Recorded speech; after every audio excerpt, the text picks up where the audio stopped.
Ancient architects may have built with an invisible force we are only now beginning to measure.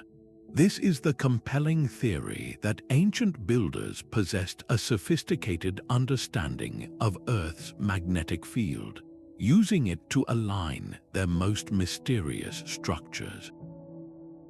By the end of this journey, you will see the ancient world not as a collection of primitive cultures, but as a network of master geophysicists.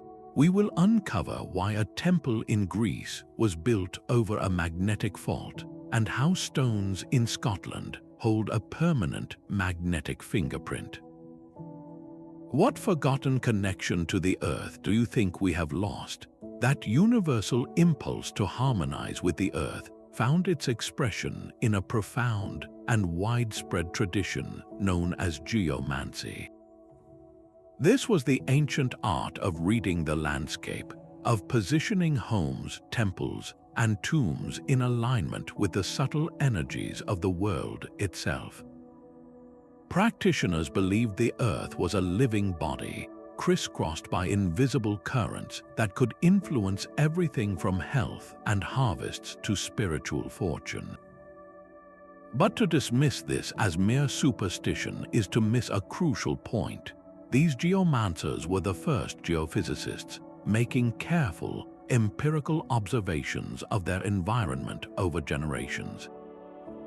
They noticed how certain locations felt different, how plants grew more vigorously in some spots, and how animals behaved oddly in others. They were sensing and slowly learning to map the very real and measurable forces of the planet, including its magnetic field. This practice was not confined to one corner of the globe. In China, the art of feng shui sought to balance the flow of Qi, or life force, by aligning structures with the land's contours and hidden energies. In India, the principles of Vastu Shastra dictated architectural plans to harness the beneficial powers of the earth, the elements, and the cosmos.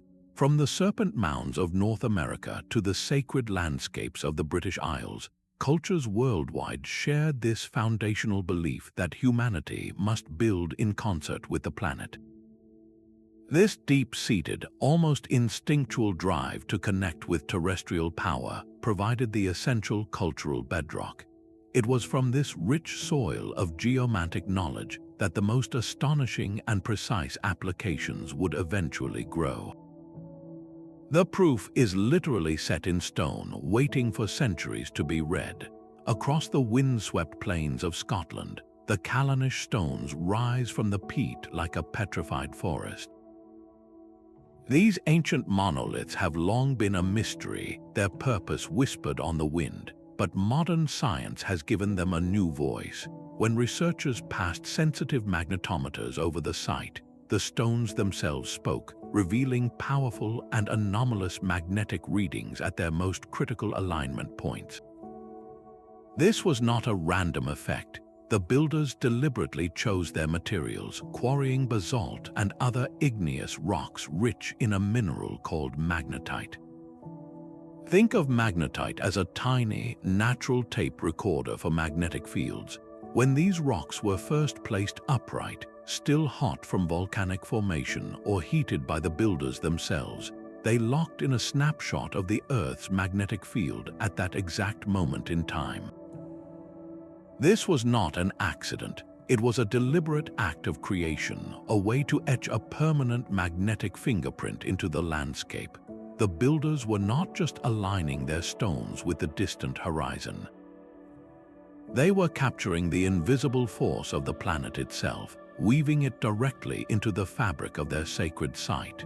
This reveals a technical intention we are only starting to grasp. They understood that certain stones could hold a charge, and they positioned these magnetic markers with clear purpose. What were they trying to achieve by making their monuments permanently magnetic?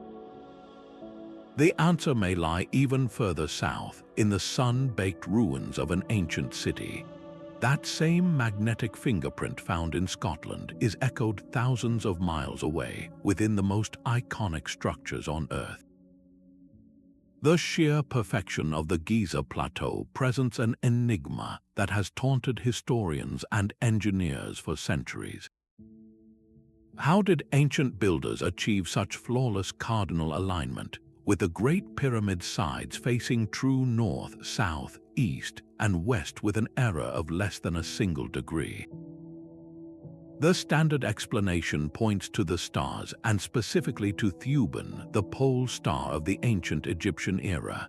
But astronomy alone may not tell the whole story. A compelling theory suggests the Egyptians used Thuban as a celestial marker in concert with a more terrestrial guide, Earth's own magnetic field. Imagine an architect not just looking up at a star, but also consulting a tool that could sense the planet's invisible pull, a tool that could confirm true north beyond any shadow of a doubt. This combination of cosmic and terrestrial navigation would explain the staggering precision that pure stargazing struggles to account for. Modern research lends startling credence to this idea. Scientists using highly sensitive equipment have detected subtle but distinct magnetic anomalies inside the pyramid's chambers. These are not random fluctuations. The patterns suggest that the very stones or the spaces between them were arranged to interact with planetary forces in a specific way. The scale and accuracy of Giza force us to consider a toolkit far more advanced than we have credited them with, one that included a sophisticated understanding of forces we can only measure with modern instruments. This was not just building with stone, it was engineering with the energy of the Earth itself. So what was the ultimate purpose of this magnificent magnetic architecture? The stones of Giza and Callanish point to a profound truth, that ancient architects were not just placing monuments randomly, but were engaging in a form of planetary engineering. This intuition for the Earth's hidden energies might explain one of history's most enduring and controversial mysteries, the concept of ley lines. For decades, these hypothetical straight lines connecting ancient sites across the landscape have been dismissed as the stuff of fantasy, the product of overactive imaginations drawing connections between points that are simply old. But what if this folklore contains a kernel of profound geophysical truth? A new interpretation is emerging, one that suggests these alignments are not magical lines of energy, but rather maps of the Earth's own circulatory system, tracing the flow of telluric currents and magnetic flux deep within the planet's crust.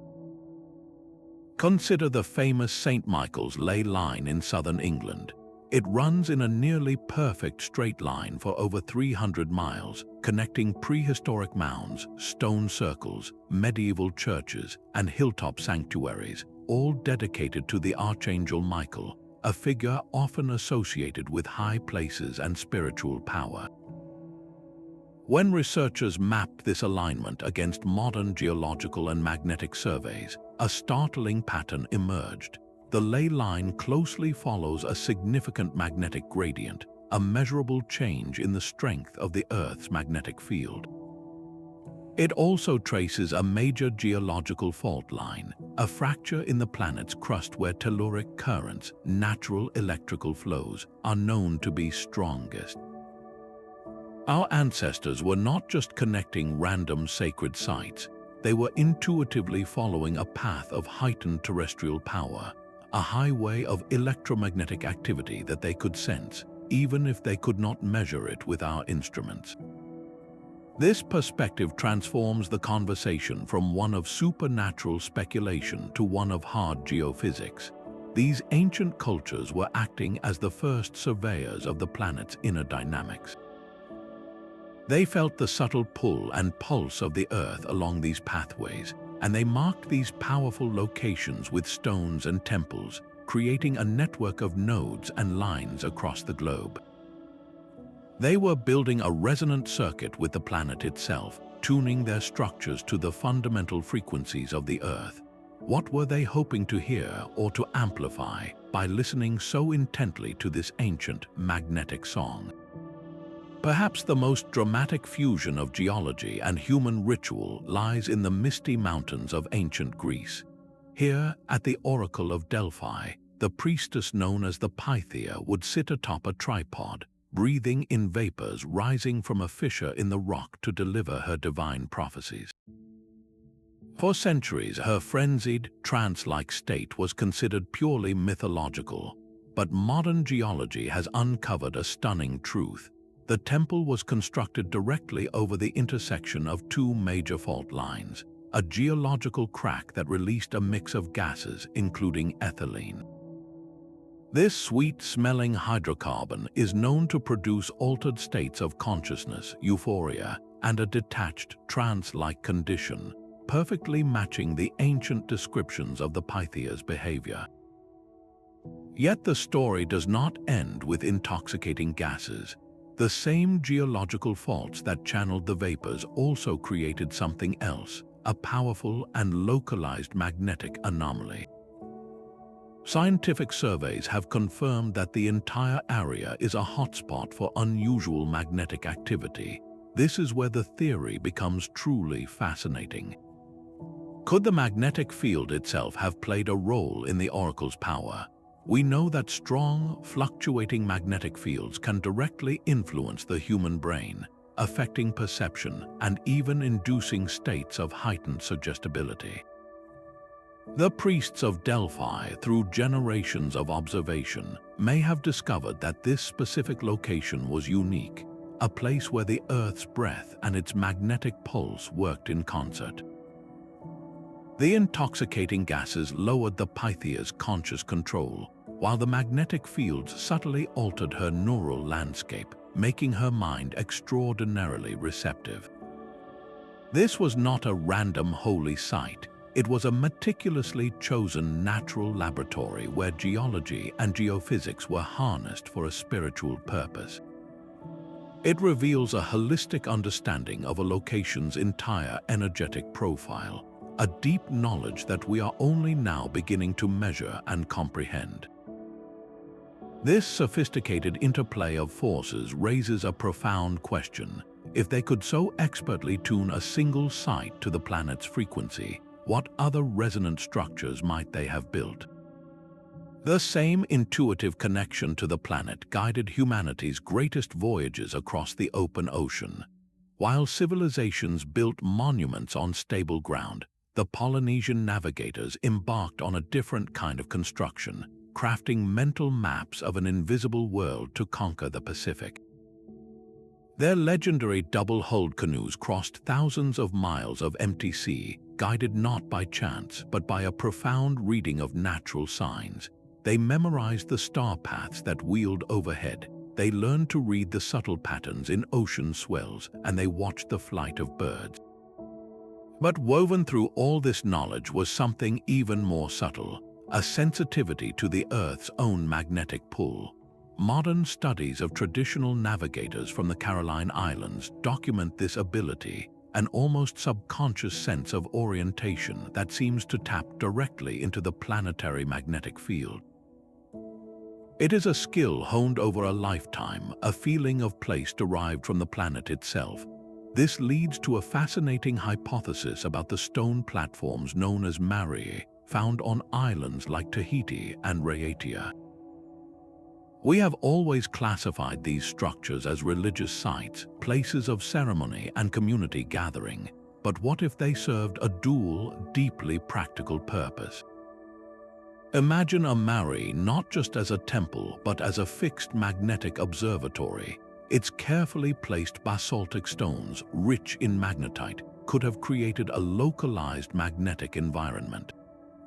A master navigator might have used such a site to calibrate his own internal sense of direction, or even to teach students how to feel the faint but critical variations in the magnetic field they would encounter on long voyages.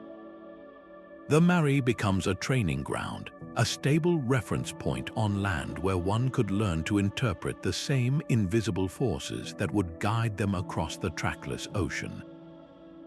This transforms our understanding of these stones from passive altars to active technological instruments.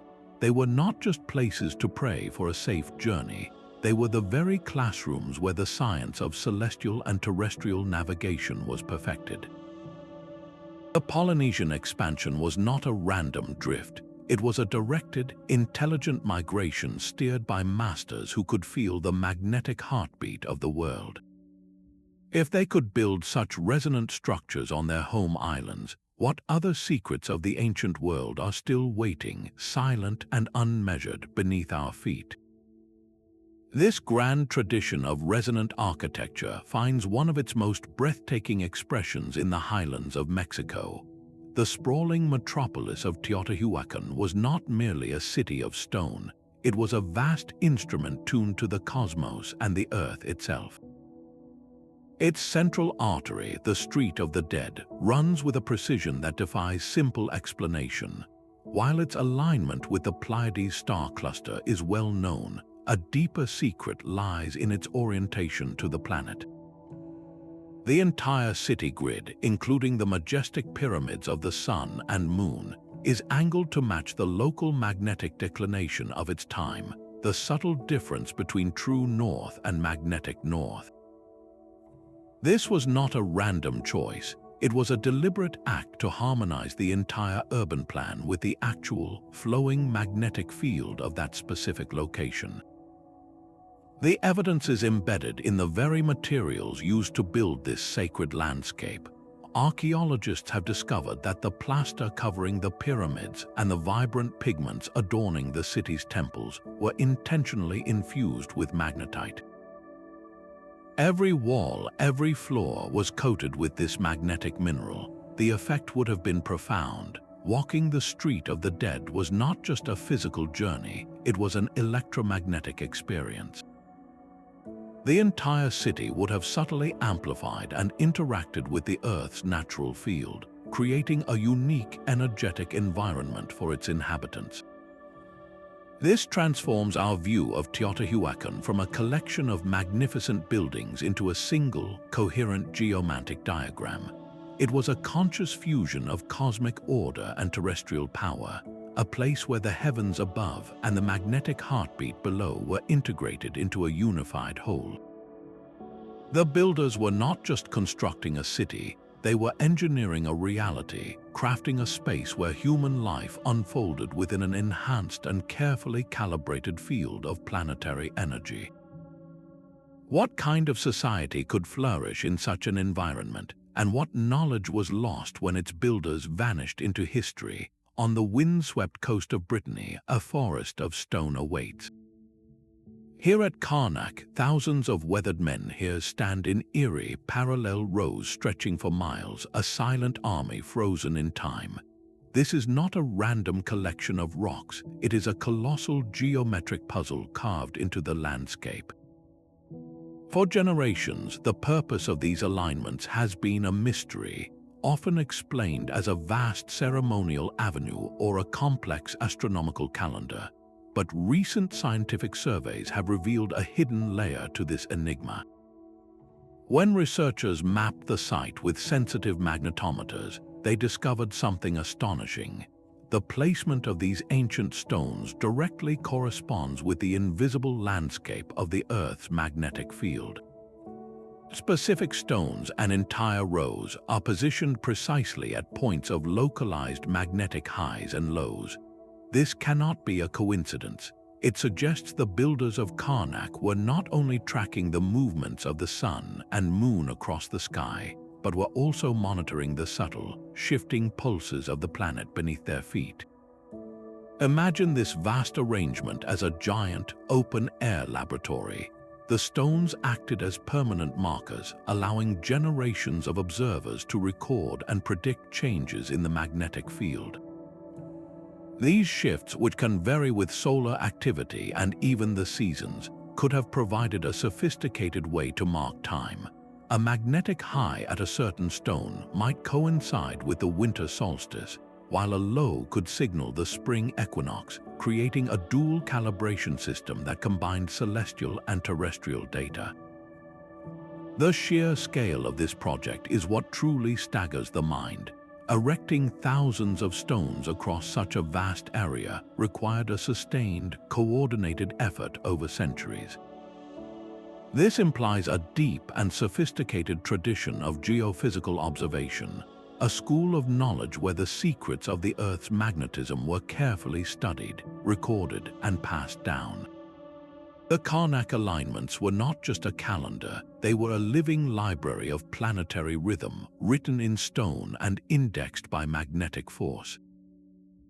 What profound understanding of time and Earth did these master surveyors possess that we are only now beginning to decode? While the stones of Carnac mapped magnetic fields on a monumental scale, another civilization was miniaturizing this knowledge into a portable tool. Ancient China perfected a device that would harness this invisible force, the south-pointing chariot. This was not a simple magnetic compass as we know it, but a brilliantly complex mechanical carriage with a figure on top that always pointed south, regardless of which way the vehicle turned. Its ingenious gears and differentials kept the pointer aligned, a physical manifestation of an understanding that direction was a fixed, dependable constant of the world. The chariot's very existence points to a culture that was not just aware of magnetic forces, but was actively engineering ways to track and utilize them. This mechanical marvel, however, was just the visible tip of a much deeper tradition. The development of these early directional devices was inextricably linked to the ancient art of Feng Shui, the practice of aligning human structures with the natural flow of energy, or Qi. For an emperor, the most critical application of this knowledge was in the siting of his capital city, his palace, and perhaps most importantly, his final resting place. The stability of his dynasty and the fortune of his ancestors were believed to hinge on locating a site with perfectly harmonious dragon currents. Master geomancers were among the most valued court advisors, tasked with reading the landscape. They would seek out locations where the Earth's breath flowed smoothly, where the configuration of hills and waterways created a natural vessel for accumulating positive energy. They were, in essence, the state-sanctioned geophysicists of their time. Modern scientific analysis has since revealed a startling physical reality behind these ancient practices. What were these masters of Feng Shui actually sensing? Surveys of historically significant sites, including imperial tombs and palaces, frequently show that these venerated locations possess distinct electromagnetic characteristics.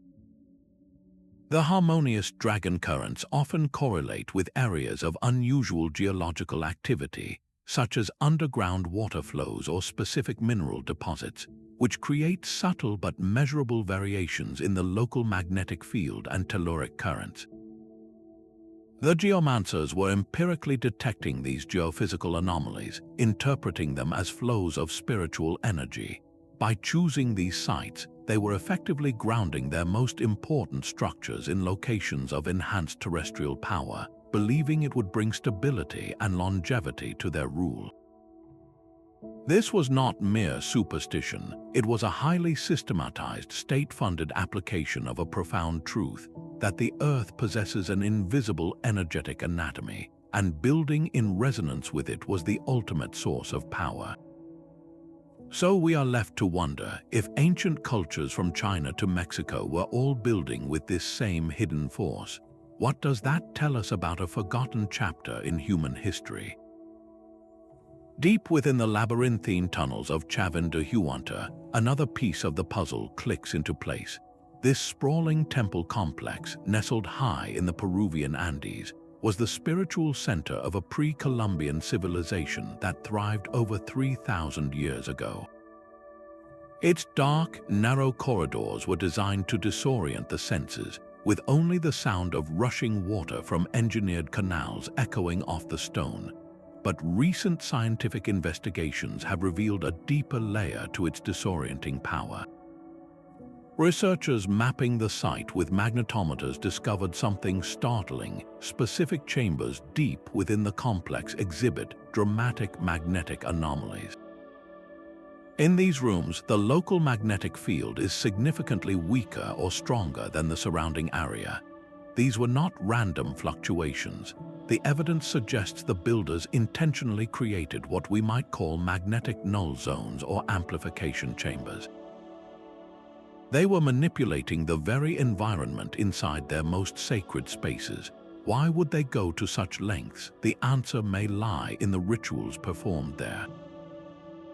Chavin is famous for its iconography of transformed shamans, human figures depicted with swirling visions and animal features, clearly in the throes of trance. These altered states were central to their religious practice. We now know that the human brain is exquisitely sensitive to magnetic fields.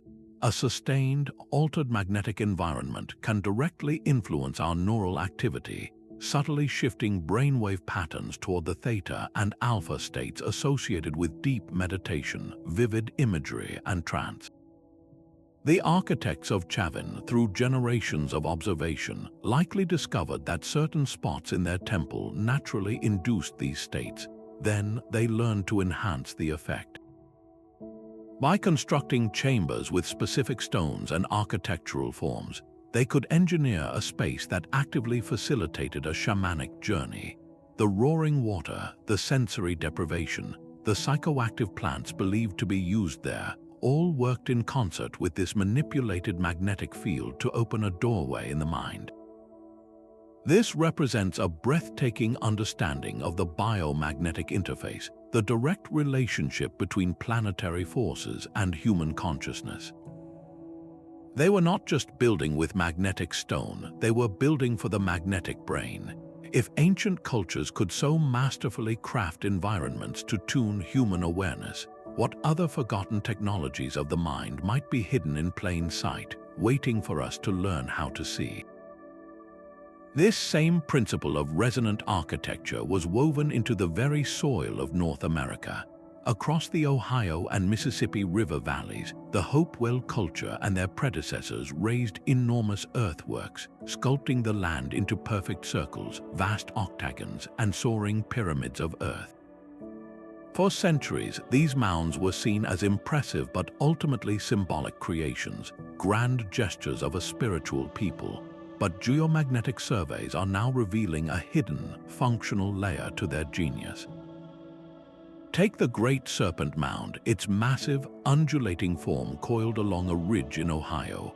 When scientists scanned the area, they found the earthwork itself is not passive. The soil and rock used to build the serpent's body possess a distinct magnetic susceptibility, different from the surrounding ground. It sits directly atop a geological fault, a place where telluric currents naturally rise to the surface. This was no random choice of location. The builders selected a site already buzzing with terrestrial energy, and then they enhanced it, shaping the Earth into a specific form that could interact with that energy. So what was the purpose of this colossal magnetic serpent? It may have functioned as a giant capacitor or antenna. Think of it not as a static sculpture, but as a tuned circuit. The conductive magnetic Earth, combined with its precise geometric shape and its position over a power source, could have gathered and concentrated the Earth's subtle electromagnetic fields. During ceremonies, this amplified energy would have filled the space, creating a tangible, physical sensation for those gathered within the effigy. For the people who built it, the spiritual world was not a separate realm. It was the invisible layer of the physical one, a dimension of energy and consciousness. By constructing these massive earthwork antennas, they were not just symbolizing their beliefs, they were creating a technology to interface with them. They built portals to the sacred, using the conductivity of the earth and the language of geometry to amplify a connection they felt was always there. If these quiet hills could once hum with a power we can now only measure, what other ancient technologies lie dormant beneath our feet, waiting for us to understand their true purpose? Across the frozen North Atlantic, the Vikings conquered seas where the sun itself could vanish for days. Their sagas speak of a magical crystal, the Sunstone, a tool that could reveal the sun's position even through dense cloud or fog. This was not mere myth. The scientific basis for this legendary device lies in a crystal known as Iceland spar, a form of calcite that possesses a remarkable property called birefringence. When you look through this clear crystal, you see a double image. By rotating the stone until the two images are of equal brightness, a navigator can pinpoint the exact location of the hidden sun, cutting through the gloom with a precision that seems almost supernatural. This was a masterful application of optical physics, a tangible tool for a desperate need. Yet the story of Viking navigation may have an even deeper layer, one that connects them directly to the same magnetic tradition we have been exploring. Historians and scientists now propose that the Sunstone was just one part of a multi-sensory navigational system. Alongside their legendary sunstones, the Vikings almost certainly used lodestones, those naturally magnetic rocks that align with the planet's field. But beyond any physical tool, they may have cultivated an innate, almost subconscious sensitivity to the Earth's magnetic pull itself. Think of a seasoned captain standing at the helm of his longship, feeling the subtle shifts in the ocean swell, tasting the salt on the wind, and sensing a faint, internal pull toward his destination. This was not magic, it was a honed biological instinct, a deep attunement to the planet's invisible grid.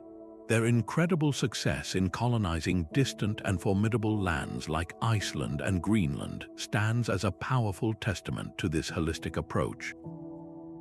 They were not just sailors, they were master geophysicists of the open ocean, integrating the polarized light of the sky with the magnetic pull of the Earth to navigate a world that offered no visible landmarks.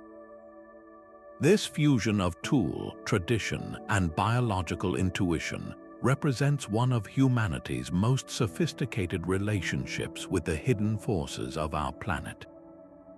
What other ancient secrets of perception have we lost in our reliance on the cold, hard screen of modern technology? These mysterious spheres of Costa Rica present a riddle carved in near-perfect geometry. Scattered across the landscape, hundreds of these stone balls range from the size of a melon to colossal orbs weighing over 15 tons. Their surfaces are so smoothly rounded, their shapes so impeccably spherical, that their creation defies simple explanation. For decades, theories have swirled around them, suggesting they were astronomical markers, symbols of power, or even territorial boundaries. Yet the sheer effort required to shape them, using only stone tools, hints at a purpose far more profound than decoration. The secret may lie in what they are made of. The vast majority of these enigmatic spheres were carved from a specific type of rock called gabbro. This is a coarse, igneous stone packed with iron-bearing minerals, most notably magnetite. This is the very same mineral that acts as a natural magnetic recorder, the substance we have seen used at sites from Scotland to Mexico. This cannot be a coincidence. The choice of material was deliberate. Each sphere, rich in magnetite, would have been a powerful, localized magnetic anchor. Imagine placing one of these orbs at a specific point on the landscape. It would not just sit there passively. Its iron-rich composition would subtly interact with, and even slightly distort, the Earth's magnetic field in its immediate vicinity. This leads to a compelling theory. What if these spheres were not randomly placed, but were deliberately set along the same kind of energetic pathways, those telluric ley lines we discussed earlier? Their perfect spherical shape is crucial here. Unlike a jagged rock that would scatter energy unpredictably, a sphere provides a symmetrical, focused form. It could act as a lens, harmonizing and concentrating the local magnetic flow, much like a glass lens focuses light. They may have served as precise calibrators, placed at key nodes along these invisible currents to stabilize or amplify the flow of energy. A master geomancer could have used these orbs to fine-tune the entire network, ensuring the energetic pathways remained clear and potent. The spheres were not just markers pointing to something else, they were active components in a vast, living system. They were technological devices engineered to interact with the very heartbeat of the Earth. Their silent, perfect forms scattered in the jungle are a lasting testament to a science that viewed the planet not as dirt and rock, but as a dynamic, energetic being. If these stones were designed to tune the land itself, what other ancient instruments have we mistaken for simple art? The silent stones of Costa Rica might have tuned the land, but other ancient architects were composing symphonies for the ear. Deep beneath the island of Malta lies the Hypogeum of Halsaflieni, a labyrinthine temple carved entirely from solid limestone. This underground sanctuary is not just a marvel of excavation, it is a masterpiece of acoustic engineering. Certain chambers within its depths possess an almost supernatural sound quality. A single voice spoken in the right spot can fill the entire room with a powerful, resonant hum that seems to vibrate through your very bones. For decades, this was considered a fascinating auditory curiosity. But what if the sound was only one part of a much grander design? A new frontier of research suggests these builders were not just creating echo chambers, they were integrating the physics of sound with the forces of the Earth. The concept is that acoustic resonance and electromagnetic fields are not separate phenomena. They can interact and influence one another. When a chamber like those in the Hypogeum is filled with a specific resonant frequency, the sound waves themselves create subtle, oscillating pressures that can interact with the local magnetic field. This interaction can generate tiny electrical currents, a phenomenon known as electromagnetic induction. The limestone of the Hypogeum, rich in quartz and other crystalline minerals, could have acted as a natural amplifier for this effect. This means the ancient priests were not just using sound for dramatic effect. They were designing spaces where specific sonic frequencies would actively engage with the terrestrial magnetism of the site. The result would have been a multi-sensory environment where audible vibration and invisible magnetic fields became a single, unified force. What could such a fusion do to a human being inside that space? We know that specific sound frequencies can alter brainwave patterns, induce states of calm or focus, and even affect heart rate. When combined with a modulated magnetic field, the effects could be profoundly amplified. The resonant chamber becomes a tool for tuning human consciousness itself, a technology that uses the physics of the Earth and the physics of sound to open a doorway in the mind. This represents a holistic, multi-physics approach to sacred architecture that we are only beginning to comprehend. They were not just building with stone, they were composing with energy, crafting spaces where every element, from the magnetic rock to the resonant frequency of the room, worked in concert to create a transformative experience. If they could harmonize sound and magnetism so masterfully, what other symphonies of invisible forces are we only just learning to hear? This magnetic symphony of the ancients finds a strange and solitary echo in the sweltering heat of 20th century Florida. A frail Latvian immigrant named Edward Līdzkalnis accomplished a feat that seems to defy every law of physics.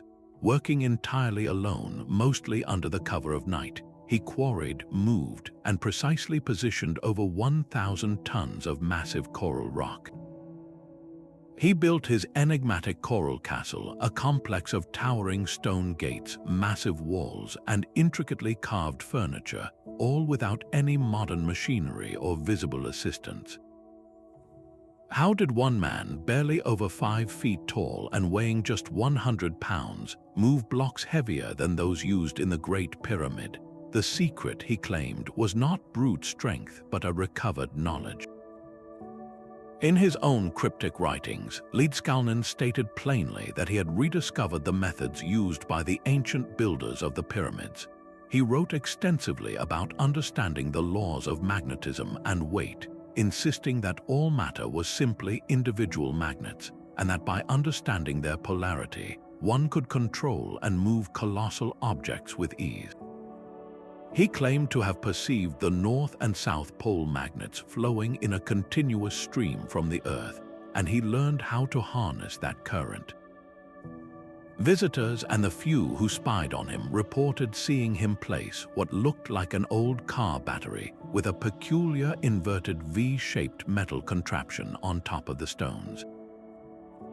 They would hear him sing to the rocks, and then witnesses swore they saw the multi-ton blocks move through the air as if they were as light as helium balloons. While mainstream science remains deeply skeptical, persistent investigations have uncovered compelling clues. Analysis of the site has revealed unusual magnetic anomalies around key structures, particularly the famed 9-ton gate that once pivoted with a gentle push from a child. Leedskalnin himself claimed to have built his own permanent magnet generators, devices that could, in theory, create a localized magnetic field powerful enough to counteract gravity. His work stands as a haunting modern testament to the idea that the ancients possessed a lost geophysical science.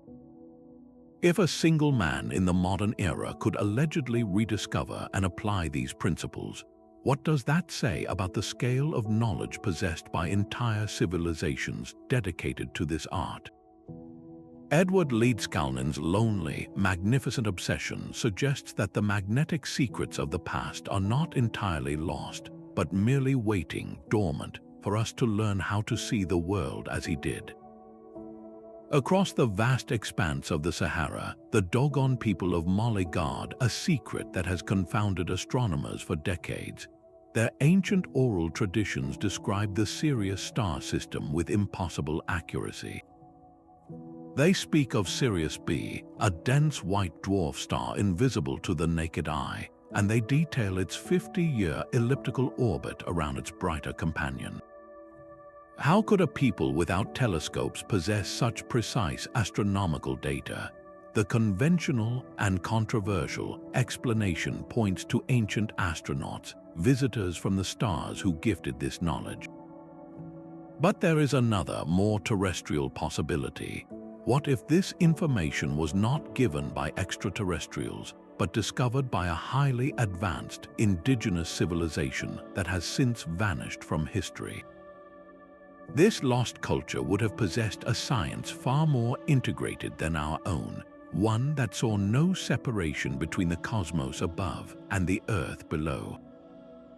They understood that celestial cycles and terrestrial magnetism were two sides of the same coin, parts of a single, interconnected system. For them, the dance of the stars was not just a spectacle to observe, but a force that interacted directly with the magnetic heartbeat of our planet. The rituals and sacred structures of the Dogon, passed down through generations, may be the surviving echo of this lost science. Their ceremonies are precisely timed to the appearance of Sirius in the night sky. Their villages and granaries are laid out with a specific cosmological orientation. This was not merely symbolic. What if these practices were designed to harness a specific cosmic energy, a resonance that was amplified and mediated by the Earth's own magnetic field? Imagine their architecture and rituals functioning like a sophisticated radio telescope, built not from metal and wires, but from aligned stones and human ceremony, all tuned to receive a signal from the cosmos. The 50-year cycle of Sirius B could have been more than just an astronomical curiosity. It might have been a key harmonic interval, a pulse that synchronized with long-term fluctuations in Earth's magnetic field.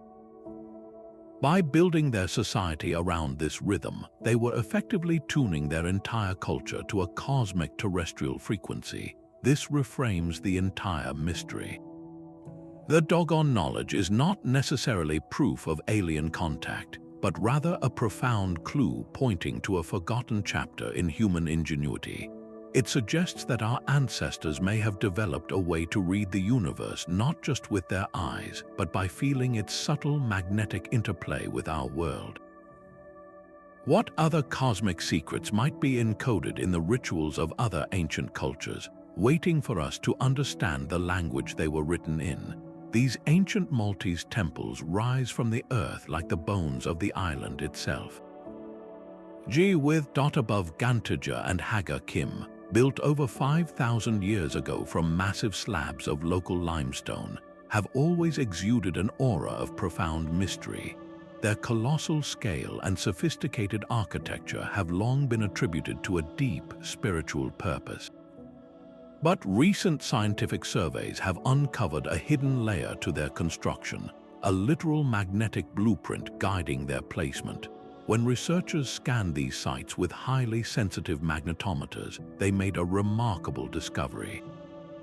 The temples were not built just anywhere.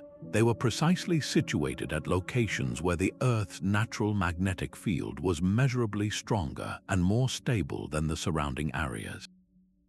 The very limestone used in their construction, rich in magnetic minerals, seems to have been deliberately chosen, amplifying this inherent terrestrial power.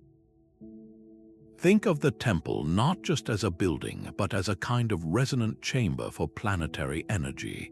The builders, through generations of careful observation, had learned to identify these magnetic hotspots. They felt the unique character of these places, a certain vibrational quality in the air, a feeling of stillness or heightened presence that we might now attribute to a stable, strong magnetic field.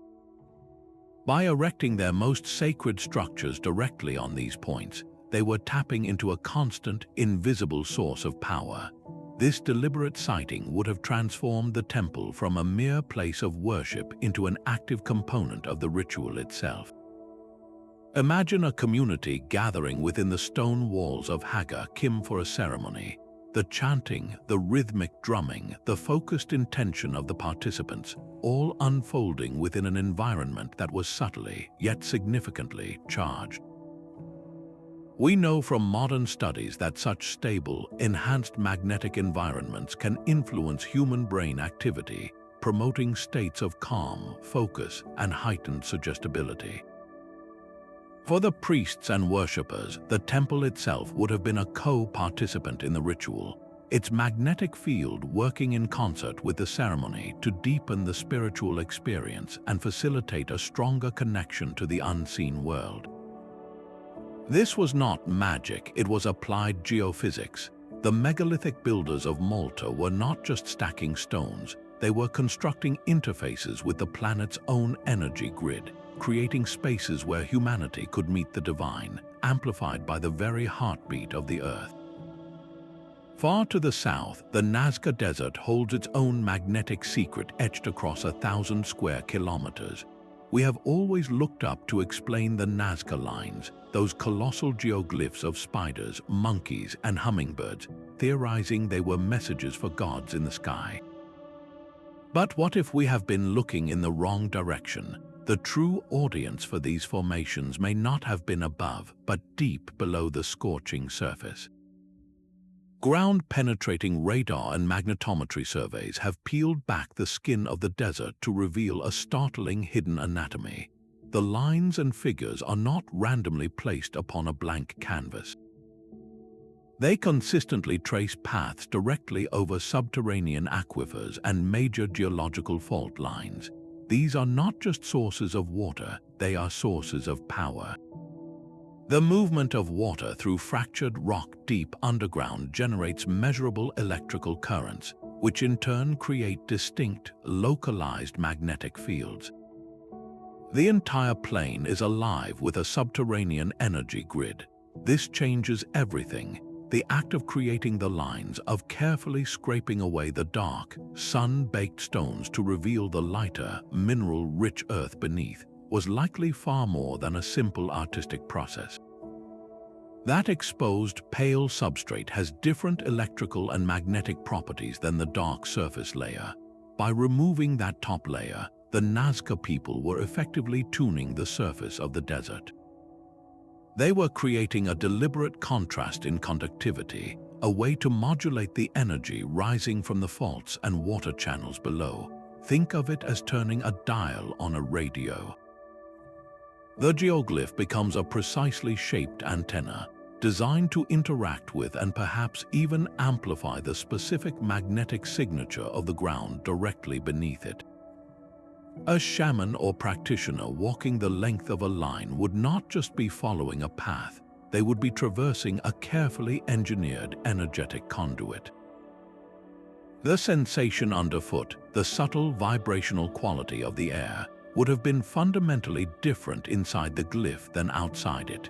This was a technology for making the invisible forces of the earth tangible, for creating a landscape where the sacred power of the underground world was made accessible for ritual and perception. The lines were not pictures for the sky, but switchboards for the earth, a monumental interface with the planet's own magnetic soul. This world view is the master key to understanding it all.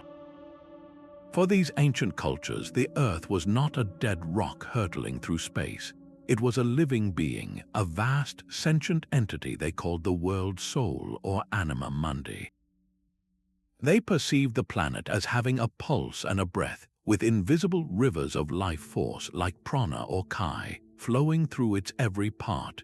In this animated universe, the magnetic fields we measure with our machines were not abstract lines of force. They were the very circulatory system of this planetary being. The telluric currents rising from geological faults were its lifeblood. To build a temple upon a magnetic hotspot was not an esoteric ritual. It was a direct act of connection, like placing a stethoscope on the chest of the world to listen to its heartbeat. Manipulating these fields was as logical and necessary to them as a surgeon influencing the flow of blood in a human body. It was a form of planetary medicine, a sacred technology designed to maintain the health and harmony of the living Earth. This holistic perspective is what our modern scientific tradition, for all its power, largely set aside. We became masters of compartmentalization, breaking the world down into isolated disciplines of physics, geology, and biology. We learned to measure the magnetic field with incredible precision, but we forgot how to feel it as part of a living whole. We gained a deep understanding of the parts, but we lost the intuitive sense of the interconnected system. The ancient builders operated from a place of profound unity, where astronomy, geology, architecture, and spirituality were all expressions of a single, flowing reality. Their monuments were not just structures, they were acupuncture points for the planet, designed to heal, balance, and energize the living world they were a part of. So the question is not whether they understood magnetism in our technical terms, but whether we can recover their holistic vision to see the world not as a collection of resources to be exploited, but as a living being with which we are in constant, energetic dialogue. This invisible dialogue between humanity and the planet may have reached its most dramatic climax during events that reshaped the world itself. The Earth's magnetic field is not a constant, unwavering force. Throughout deep time, our planet's magnetic poles have swapped places entirely in what are known as geomagnetic reversals. For a period that can span centuries, the field weakens, becomes chaotic, and dances between orientations before finally settling into its new north-south alignment. We can read the history of these flips locked in the magnetic signatures of ancient seafloor lava, a clear record of planetary upheaval. Now, a startling pattern is emerging when we lay this magnetic timeline alongside the archaeological record of human civilization. Major, seemingly abrupt shifts in architectural styles, or the sudden abandonment of sacred sites that had been centers of power for generations, often coincide with periods of known geomagnetic instability. Consider the great temple cultures of Malta. After a millennium of continuous construction and veneration, their magnificent complexes were mysteriously abandoned around 2500 BCE. This did not appear to be the result of invasion or famine. It was as if the people just walked away from their most sacred places. Intriguingly, core samples from the Atlantic seafloor reveal this era was a time of significant magnetic excursion, a period when the field's strength plummeted and its direction became highly erratic. A compelling theory suggests that as the planet's magnetic field faltered, the very power of these locations faded.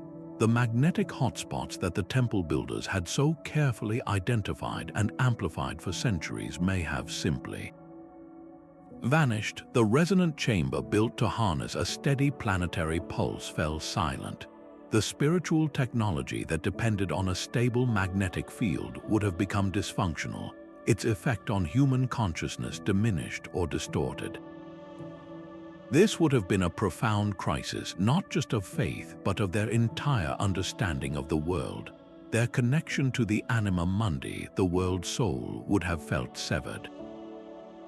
In response, cultures were forced to adapt. They may have had to develop new forms of worship less reliant on specific geophysical locations, or embark on great journeys to find new places where the Earth's magnetic voice was still strong and clear. This connects the intimate history of human belief and architecture directly to the grandest scale of planetary geophysics.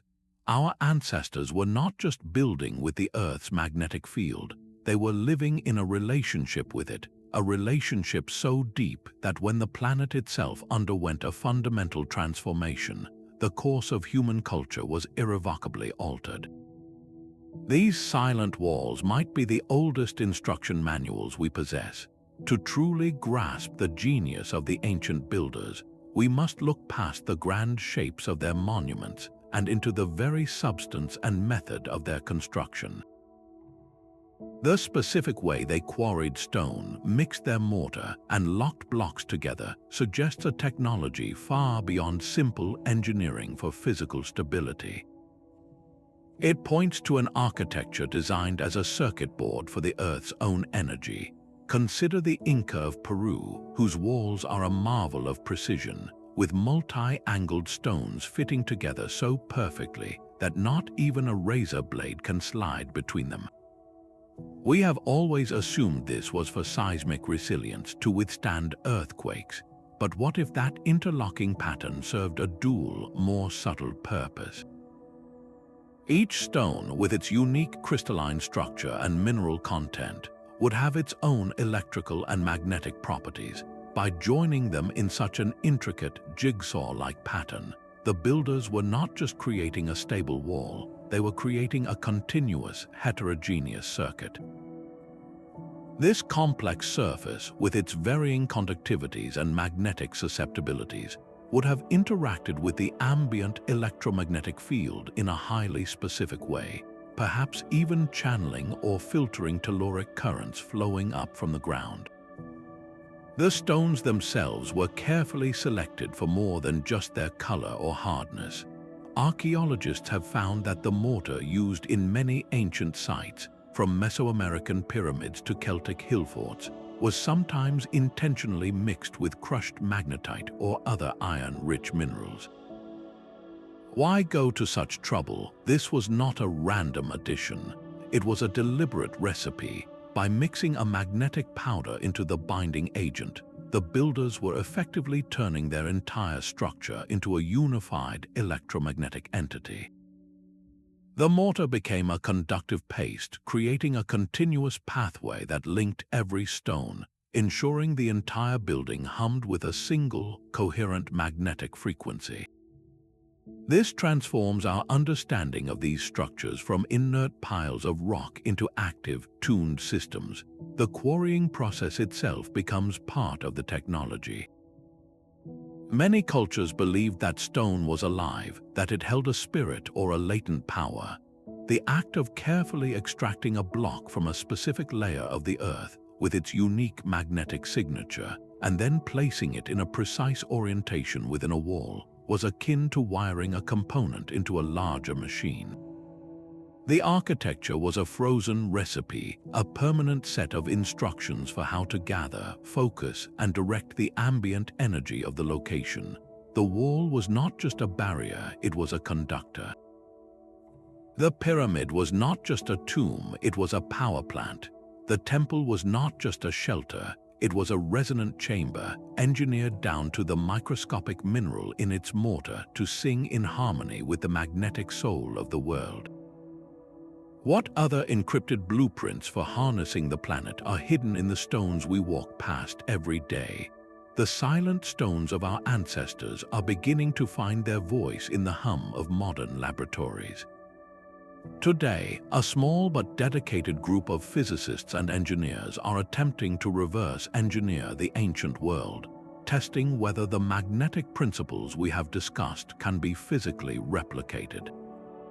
Their work is not about proving a specific historical claim, but about exploring the very boundaries of what might have been possible. In Japan, researchers have successfully levitated small objects using sound waves, creating standing waves of acoustic pressure that can counteract gravity.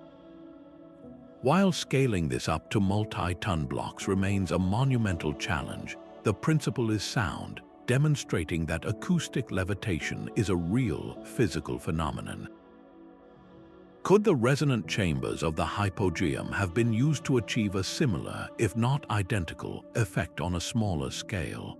Simultaneously, other teams are experimenting with localized electromagnetic fields.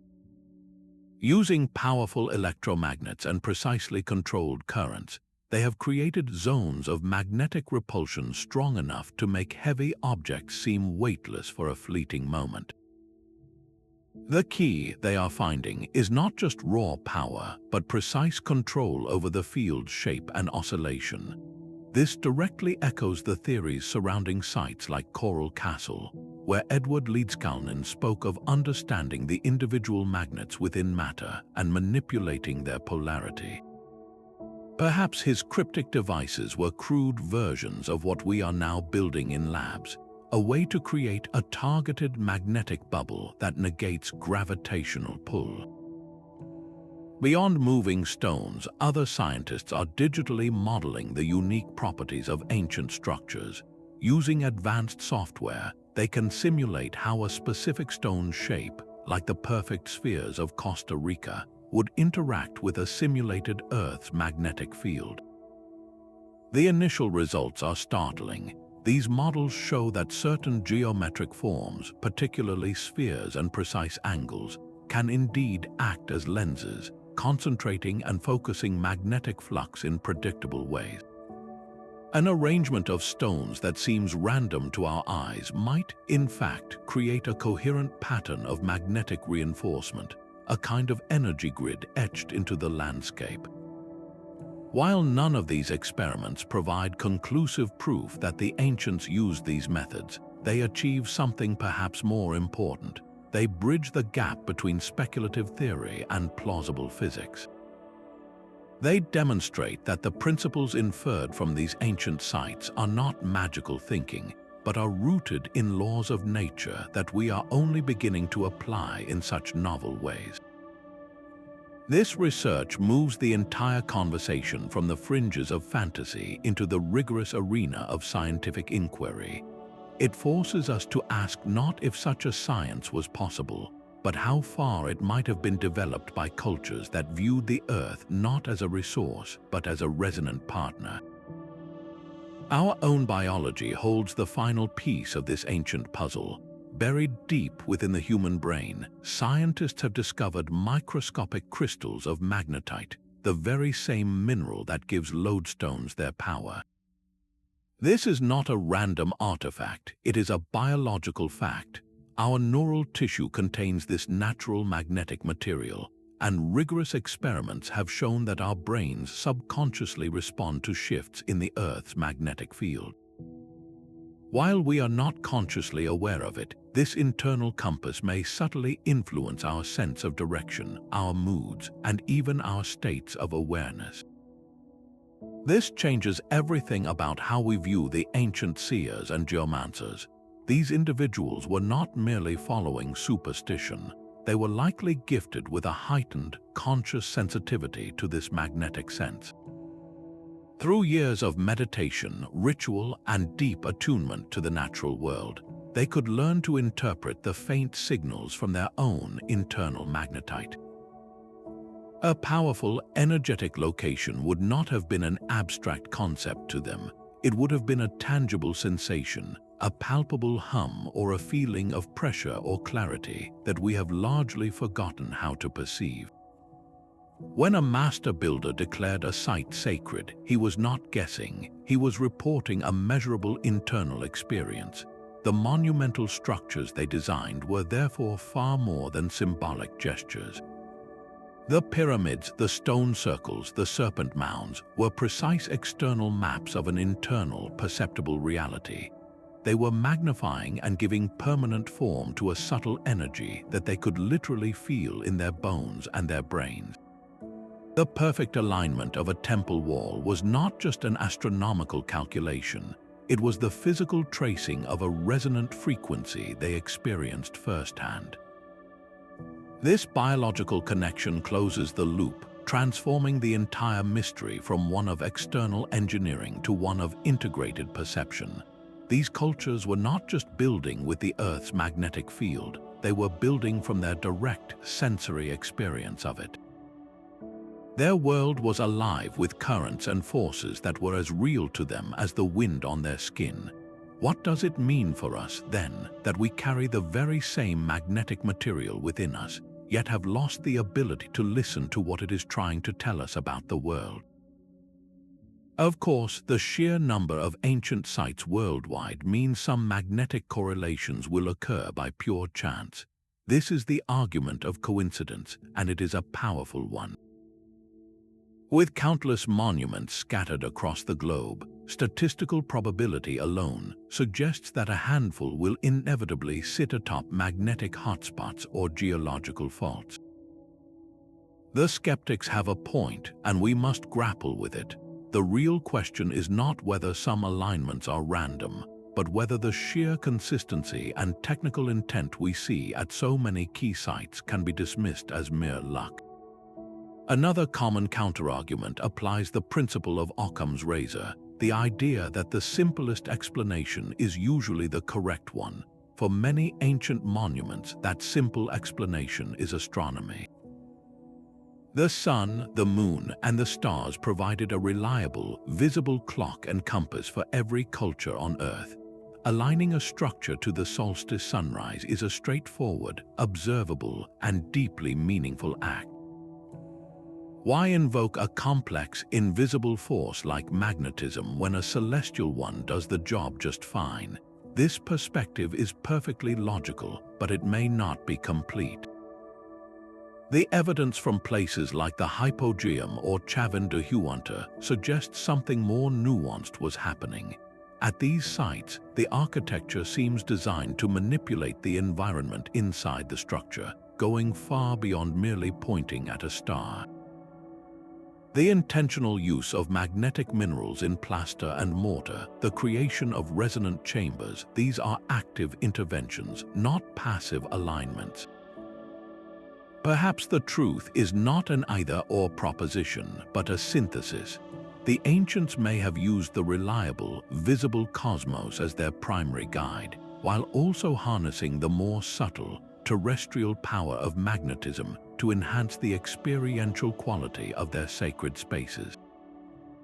They were not choosing between the heavens and the earth, they were weaving them together into a single, holistic science. By confronting these skeptical viewpoints head-on, we strengthen our own investigation, ensuring it is built not on wishful thinking, but on a rigorous and balanced look at all the evidence. This critical tension forces us to look deeper, to ask what other layers of meaning and function we might have missed in our modern, compartmentalized view of the ancient world. A grand pattern emerges when we connect these scattered dots across the map of antiquity, from the limestone temples of Malta to the gabbro spheres of Costa Rica, from the celestial city of Teotihuacan to the shamanic tunnels of Chavin. A unified theory begins to crystallize. These cultures, separated by vast oceans and thousands of years, were not practicing isolated, unrelated superstitions. They were independently discovering the same fundamental truth, that the cosmos, the Earth's magnetic field, and human consciousness are deeply intertwined, parts of a single, flowing system. Their monuments were the physical interfaces for this grand unified system. Think of them not as separate temples or tombs, but as integrated machines. They were power plants designed to gather and amplify the Earth's own magnetic energy. They were calendars, their alignments tracking not just the sun and stars, but the longer, more subtle rhythms of the planet's magnetic heartbeat. And they were temples, sacred spaces where this amplified terrestrial power could be used to tune human awareness, to shift consciousness into states of heightened perception and connection. The ultimate goal was not merely spiritual wonder, but something far more profound and practical. They were attempting to build a stable, harmonious reality. In a world of unpredictable seasons, natural disasters, and human conflict, they sought an anchor. They found it in the planet's most stable, enduring force, its magnetic field. By physically aligning their most important structures with this invisible grid, they were grounding their civilizations quite literally to the very core of the Earth. They were creating resonant circuits with the planet itself, believing that a society in sync with this fundamental frequency would experience health, fertility, and lasting peace.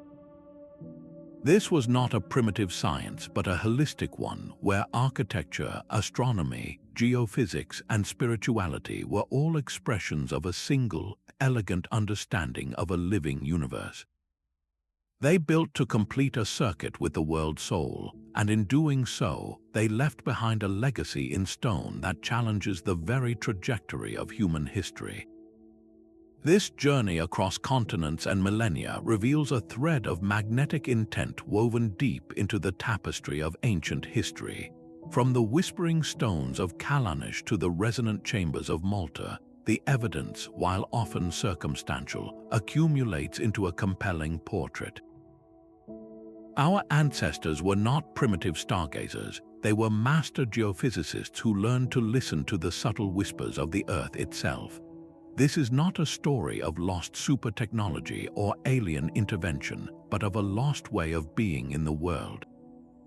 It is about a perception we have largely closed ourselves off from, a holistic understanding that saw no separation between the physical and the spiritual, the terrestrial and the cosmic.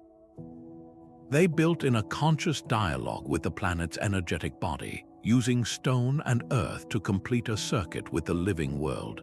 The greatest mystery, then, may not be how they moved these colossal stones or achieved such impossible precision. The truly profound question is why we ever stopped listening. When did we unplug from the magnetic song of the planet, trading a felt, sensory connection for the cold data on a screen? The stones still stand, holding their charge, waiting for us to remember how to hear the music. If this exploration into the hidden past has intrigued you, we would love to hear which magnetic mystery captured your imagination most. Was it the trance-inducing chambers of Chavin, the celestial city of Teotihuacan, or the lonely obsession of Coral Castle? Share your thoughts in the comments below, and subscribe to continue this journey with us as we uncover more secrets from the shadows of history.